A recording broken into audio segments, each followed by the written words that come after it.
Welcome back to She Asked, Tools for Practical Hope. I'm your host, Anna McBride, and I'm glad you're here today. Today's episode's different. It's just me. I'm recording this a few days after returning from a retreat that I led up in the Catskills of New York. The medicine of spring, we called it, and I'm still integrating everything I gained from that experience. Whenever I host a retreat, I think I'm going there to teach. And every single time I leave learning more than I think that I've imparted on others. This weekend reminded me of the incredible healing that happens when women come together with openness, curiosity, and a willingness to be seen. So today I want to share a few reflections about teamwork, vulnerability, and the power of community, and why I believe healing was never meant to happen alone. For so many women, independence becomes a badge of honor. I know, because I've worn it. You become the caretaker, the fixer, the strong one, the person everyone else relies on. And while there is beauty in being capable, there is also a cost. I think back to all the hard times in my life and how I really thought I had to do it on my own. I told myself the story that nobody was going to help me, that even if they wanted to help me, they wanted to do it their way, not my way. They weren't willing to listen. And everybody was so busy. Why would they want to help me? These were several different narratives that I carried about my experience. And here's the thing about telling yourself that kind of story. All it does is keep you stuck in suffering. It really doesn't help. What helps is asking for help. Really, really asking for help and being willing to receive it when it's offered. Because that was also a difficult thing that I had, was that there were many people, many along the way that wanted to help me. I just had told myself the story that receiving help was a sign of weakness. Because these are the narratives I grew up with. You're the strong one or you're the problem. You are the caretaker or you are taking away from people who need help. You are the fixer or you're weak. Yeah. When you're telling yourself those kinds of narratives or carrying that, it is really a tough life. So I'm grateful that I've learned to chip away from that armor so that I could let people in. I also noticed that the women that I coach that were like me or are like me show up exhausted. It is exhausting doing everything yourself, carrying the heavy load, not asking for help, thinking you have to figure it out on your own. It's exhausting. So women show up generally waving that white flag because they're tired and they don't know what to do. And I'm really grateful when they think of me because I wanted to be able to help women know that's not the way life's supposed to work. We're not supposed to heal on our own. We need to connect with others that can help us. And I know that receiving help can feel uncomfortable. And I know that asking for help can be more uncomfortable. Yet the beauty of going to a retreat is that it's really designed to create such a safe space that you can do both. You can receive help, you can get help. And the third part of it is that you can be restored. You can rest.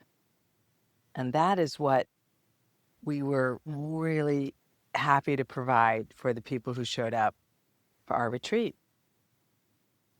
One of the things I witnessed at the retreat is what happens when women finally put down their armor. I am always amazed when I see a version of myself show up at a retreat, the version of me that had it all together, that was all cleaned up, buttoned up, everything looked great on the outside, yet knowing what they were carrying, they were barely holding it together on the inside. And we had a few of those show up. And it was great to watch them to stop performing. It was great to watch them become more vulnerable, more open with the group, and let themselves be seen as human. Women among women. It was amazing. I tell my clients that healing begins, transformation begins when we're willing to tell the truth. And not just the story we think everybody wants to hear, but the real truth, not the polished version, the real version. At the retreat, we heard stories from these women that they've carried for years and haven't told many or anybody. Stories about grief, stories about betrayal, stories about self-worth challenges, regret, fear. These were things that they were carrying and that they were sharing. And what struck me was just how quickly what happens, how all of this opens up when there's a great connection, a great container where they feel safe. And it's always very humbling to me how that happens. I can do my best to create the right environment. I can do my best to create the right program. Yet it really, I think, is almost magical how it unfolds when women come together in support of each other. One of the most meaningful moments at the retreat was when the women were sharing. We had one last exercise where they were sharing about who they were becoming. And I asked them to draw a picture in the form of a flower garden of how they saw themselves growing into who they wanted to be. And when I saw those depictions and heard the descriptions, and we compared that to what happened Friday night where they shared where they came from, I could see an amazing aha between the women they were on Friday and the women they became by late Saturday, early Sunday. And watching them tell the story with pride of who they plan to become was even more touching. I also got to watch women supporting women. We had an attendee who lost a family member over the weekend while she was with us. And it brought up such great grief in her, as it would. And the women rallied. As they found out, they rallied around her. And it was beautiful. It was exactly what I would have expected, women in support of women. And I think when someone is willing to be vulnerable and open up about a loss, open about the challenges that they're having, This is how we really connect. We don't connect with the surface level stuff. We connect when we're willing to open up and share the deeper, harder stuff. Really be willing to be seen at that level. And I got to witness that. It is so inspiring, encouraging, and hopeful for me that when women who don't know each other really come together and open up to the depth that they did this weekend, it's just like music to my ears to get to see that. And mostly because that means that we were successful in creating the right environment for them to do that. That's the beauty of being in the mountains, being near water, being surrounded with people who want each of us to be better. It was a collective, and it was a setting that was just amazing. Not to mention, we had some incredible food. We were nourished, we were rested, we were attended by all the elements necessary to heal. And I think what's important to remember is the healing process doesn't happen because somebody gives us the right answer. It happens because we become willing to be seen, we become willing to receive help, we become willing to look at the parts of our life that aren't working and be open-minded to maybe shifting a little bit in the way we're processing it, the way we're attending to our life, so that we can heal and grow. We're healing because we realize we're not alone. If you're listening and thinking, I wish I had a space like that, you do not have to wait until the next retreat. Whether through coaching, group work, or one of my online classes, there are ways to begin that journey today. You can visit my website to schedule a complimentary consultation and explore what support might look like for you. One of the most powerful moments at our retreat was the fire ceremony. At the end of the day on Saturday, after we completed all the coursework, we gathered around the fire to symbolically release the narratives that we were committing to no longer carrying. And we added a little spice to it by calling in certain practices from cultures that were borrowed from people on our team, the Spanish culture, the Indian culture. And we had a cacao ceremony as well. And all of this to say is that we went through the release and then we invited in the new story. And the process of letting go and inviting in creates another container in which the attendees could go home with, full of possibility, full of hope, full of a knowing that they could actually leave behind what no longer works for them and take with them only that which will. It was really incredible. Each of the women wrote down something they wanted to release, a belief, a fear, story, a wound. And then we watched it burn. Now, did that paper burning solve something magically? Of course not. But symbols matter, rituals matter, intentions matter. I can remember the first time I attended a fire ceremony, and I have done many over the last 2 decades. But the first one, I had to let go. I had to begin the letting go of fear.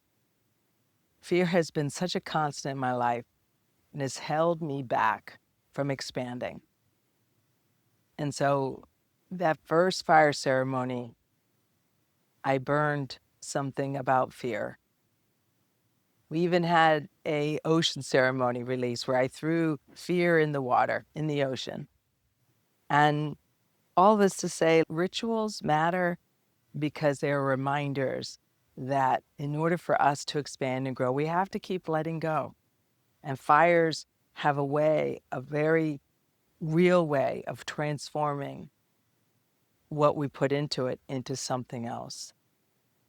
And so the energy of fear can go into the fire and it can come out into me as courage, the courage to go on, the courage to ask for help, the courage to expand and grow. And that is what has brought me to here, to this work, because I know the role it's played in my life. To be finally free of fear is an amazing feeling. And when I get to watch and witness other women do the same thing, it just fills me. It fills me with such great gratitude that this is why I get to do this work. Every time I lead a retreat, it is really a teaching moment for me. When I watch the people attend, when I listen to the conversations we're having, when I read their experience of what I'm sharing, that's one side of it.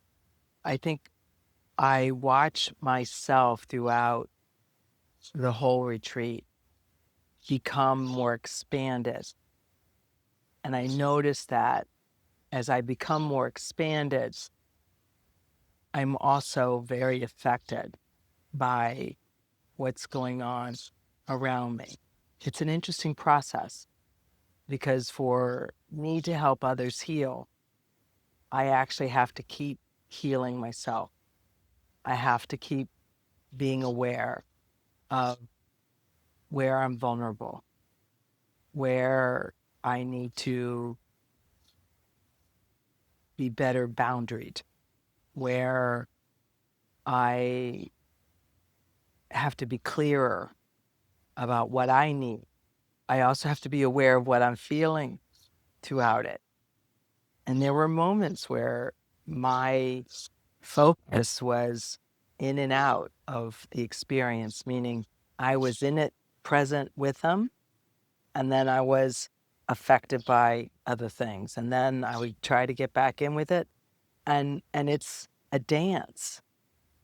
So the more retreats I lead, and this is now my 15th one I've done them collaboratively, I've done them on my own.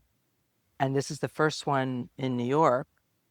However, I feel like they're all opportunities for me to learn and grow. I'm not someone who has it all figured out. I'm someone who's done quite a bit of healing work on herself. And I'm learning that in order for me to be more effective as a retreat leader, I have to be really very self-caring, self-attending, really able to communicate what I need and see to it that I get it. So I'm learning. I'm learning how to be better at this. I think as a leader, you have to have clear boundaries. It's confusing because when you're on retreat, particularly when you're away from your home environment, there's this one idea that you're supposed to socialize with everybody. And that as a leader of the retreat, that's actually not what you're supposed to do. You need to protect yourself enough by going off and being on your own and clearing that, clearing the energy that you've absorbed so that you can be able to attend to them when you have the next group setting. And the way we formatted this retreat, it was a little difficult because one segment led to another segment, led to another segment, and there wasn't a lot of time. Yet I'm learning that there are things I could do better to protect my energy. And I'll be working on that for next time. Integration to me means putting to work the things that you committed to, the ideas that you learned as a practice in your life. Yet before you can integrate, you need to really be aware of if where you are in alignment with it. So, for example, ground yourself back in your home. So that may look like clearing your space, clearing you and clearing the space for the energy that you're bringing into the home, putting down the workshop or would retreat, whatever concepts you did, and make sure that you take care of yourself. Get to bed, get a shower, get a meal, just so that you can reclaim your home. And so if you live with other people, if you have children, if you have spouses, if you have roommates, you know, you may need some solitude before you can recongregate with everybody. And that would be normal because depending on what type of retreat you have, you know, coming back into a setting, you're different than when you left. So it takes some thought about what do I want to bring in? What's the version of me that I want to share so that I don't lose what I gained through the retreat? And I also don't overwhelm myself with other people's needs and energy as I come back into the space. How is the medicine? Spring is all about possibility. And what was great about this retreat, besides the hopefulness of spring itself, is the setting we had. We were in the Catskills by a river with a great view and a constant sound of rushing water, and birds and other kind of wildlife was all around us. It was an oasis of spring. And so the difference of this one compared to others is not only the time of year, this one also had an added benefit of a very particular Ayurvedic approach to the meals and the self-care. And this retreat was one of the first ones I did for just women. And everyone, it can be different, but healing has some really specific qualities to it. It requires us to be honest. It requires us to identify what we need to heal. We need to look back at the version of ourselves that was harmed by whatever we went through and attend to her. And then we need to leave space or create space for who we want to become. So healing has process, and it's not fast, yet it's effective, and it may have to be repeated. Yet the more we do the healing process, the healing work, the easier it is for us to move through the challenges of life so that we can remain who we are. What I wish women knew more about this work is it's not scary. It may seem a little intimidating, but it's not scary. This is necessary. It's essential to growth. That's what I want them to know. I want them to know that if they really want change in their life, they really need to do some healing work. And every time we lead a retreat, we create the proper, safe container for them to do that. It's special. It's always going to be as comfortable as possible, you know, and yet it's not scary. It's not that scary. And I think what's always amazing is that when women come together in support of each other through growth, friendships are made, connections that last a long time, if not forever, come out of that. And that is important because we really all need to remember healing isn't meant to be done alone. And so I want to ask you a question. What are you carrying that no longer belongs to you? Did you pick up a belief, a limited idea about what your life is going to be, maybe fear itself? And is it holding you in a place that's not really serving you? Maybe you're suffering quietly. Maybe there's a story that you need to stop telling. I wonder what would become possible for you if you would just let it go. These are all things that our retreat attendees came to understand about themselves, and what I think that all of us in this world need to claim what we're going to let go of and what we want to invite in. That's where growth begins. If this episode resonates with you, I want to invite you to take the next step. Visit my website, schedule a complimentary conversation. Visit my website, schedule a complimentary consultation. Whether you're navigating a major life transition, healing from a relationship, rebuilding your confidence, or simply feeling called to something more, you don't have to do it alone. You can also explore my online courses, workshops, and coaching programs designed to help you rewrite the narratives that keep you stuck and create a life that feels aligned, intentional, and authentic. Thank you for spending this time with me. Thank you for being a part of this community.